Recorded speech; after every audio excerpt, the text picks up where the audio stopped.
let's have a conversation.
What's up, everybody? We're in the studio. We are in the studio today. So before I even start this live, I just want to shout out to Tammy, who is one of my first channel members, and she's going through difficulties with her family right now, which she shared in my comment section. So please, when you hear this, drop a comment for her, drop some hearts, show her some love. Life can definitely be difficult, and I'm sorry for what you're going through and experiencing.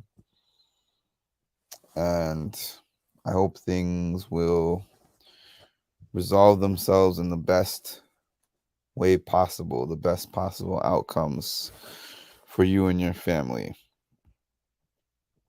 With that said, I don't have a specific topic in mind. As I've been doing the last few days, I'm freestyling today.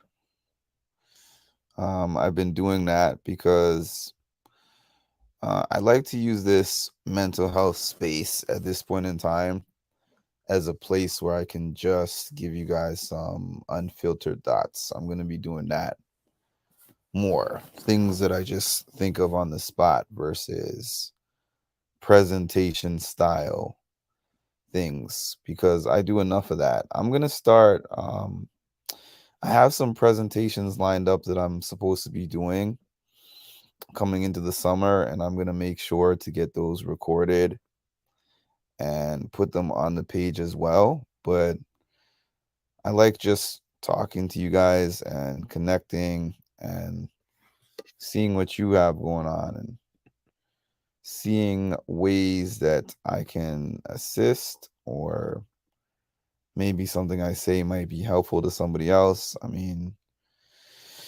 that's just one of my missions in life, is to help people, as I need help sometimes myself, but to walk through the different stages that they're going through in life and just relate with people and let them know that they're not alone in whatever is going on, because there's so many people that have walked this earth. And as a matter of fact, not just that there's so many people in the past that have walked this earth, sometimes you'd be surprised at what people carry and you don't even know. Because as an example, certain people that I have known for years, but we haven't talked at a certain capacity per se. During this tough time for me, they have been talking to me and they're like, I experienced this and this and this, so I can relate to you. And I'm thinking to myself, really? Because I would never know that you had that experience, because you're so cheerful, or you seem so jovial, or you just don't look like somebody who's been through that types of depths of hell of an experience. But little do you know, um, they have been through that experience, but for whatever reason, people are hesitant or scared to talk about their experiences. Maybe because in life, we're so used to living in silos and just dealing with things and moving on and moving forward. Um, but I think the best thing for the world, honestly, is when you have those experiences, if you're willing to share the details, to give others the blueprint for when they experience it. Because it's not that knowing somebody else's experience is an exact guidebook to get you through. But if you don't even know any details about somebody who has gone through the same experience as you don't even know how to, like, when it comes, it's just dealing with it fresh, just like they did. And why should you have to do that when somebody who has already walked that path can share about their experience and make it just a little bit easier for you? Because it's like, okay, now I'm at this part. I remember when so and so told me about this problem they faced at this particular stage, the emotions they went through and how they got through it. That stuff has been probably the most valuable stuff that I've heard in years. People who are like, Mark, I get it because this is what happened to me in my experience versus me getting it out of a book or getting it from a therapist. Nothing wrong with either of those two options, but there's a certain power in getting it from a human that has been like, this has been my experience. This has been my experience. Okay, so since I don't really have any comments yet, I'm going to get into a little bit of something that I forgot to make a video about, I suppose, which was the last couple of days before I left for Toronto. Um, I had never been to a Survivor party before, and I just started watching Survivor last year, as I told Heidi from Survivor when I met her. So I saw the Survivor party being advertised, and it was a very, very last minute decision whether I was going to go or not. I've only been to challenge parties thus far. I've seen people from other shows at those parties, but I have never been to a challenge specific one. I mean, a Survivor specific one. Sorry. So I still didn't even buy a ticket for that. But then I saw that Bryce and Wendell from Survivor were holding a mental health panel with people from The Amazing Race, Survivor, and The Challenge. And it was to talk about the impacts of the TV show experience, the reality TV show experience in particular, to the mental health of these particular participants. And I'm gonna upload those videos too. I think I've uploaded one or two of them, but I took several videos, I took several notes. Um, I've just been really backed up when it comes to getting all this content out.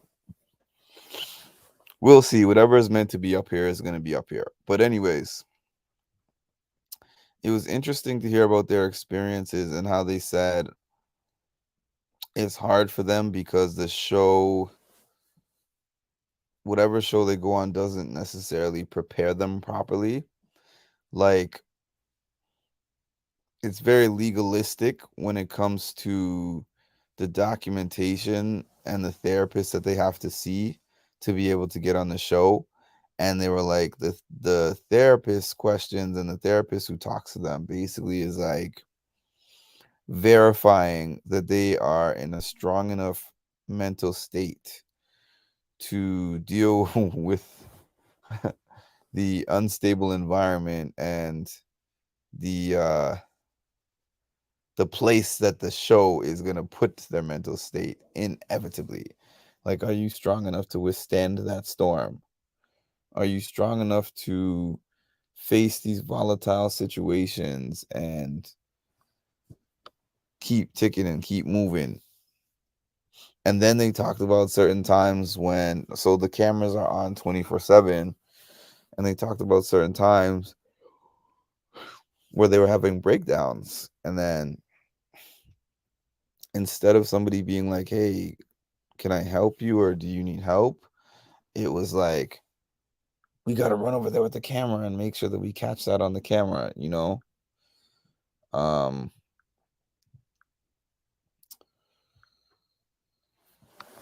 So yeah, there was a lot to it. I spoke to almost all the panelists, and then Wendell, I believe, Wendell and Bryce were both like, "Are you coming to the after party?" And I was, at first, I was kind of like, I don't know.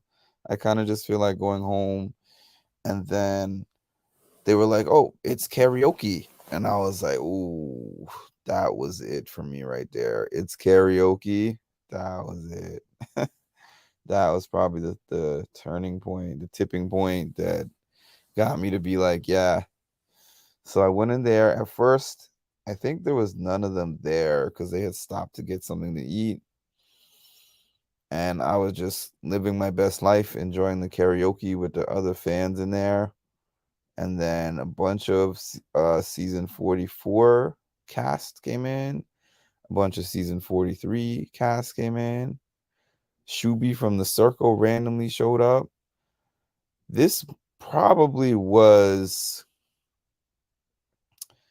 the most cast of reality TV I've ever been in the building with at the same time. Azza was there. Big D was there.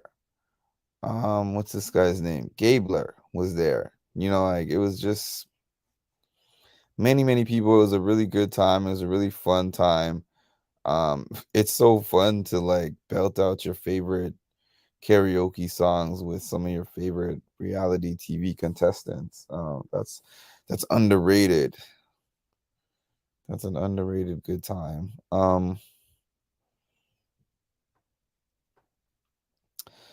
But yeah, that was that experience. I got the mental health panel, followed by the karaoke night party. I wanted to go to the finale party, but unfortunately, the finale viewing party that they had the next day, but unfortunately, I was not able to because my trip schedule. But let's see what else we got going on. Tomorrow, I'm hoping. I don't know how expensive it is. I'm gonna look all this up tonight, but I'm hoping that maybe I can spend some time in the CN Tower and get some footage because, believe it or not, I lived here for, I want to say, about 16 years, and I've seen the CN Tower from the outside millions of times, but I've never been in the CN Tower. So we'll see. You know, I'm gonna play it by ear, but that's something that's in my mind for tomorrow, is to get to the CN Tower, give you guys some GoPro footage of the Toronto streets and the tower, going up the tower. It could be a really fun time. We'll see what happens with that. And thank y'all for tuning in. I appreciate y'all. Once again, I just want to tell Tammy that my thoughts are with you and your family. And again, I hope that everything turns out all right for you. And have a good night. Take care. I want to take this time to thank everybody for their support of myself, Mark, and the music and mental health movement. Please take this time to like, comment, subscribe, and hit the notification bell to get notified of when I drop some more great content. Thank you.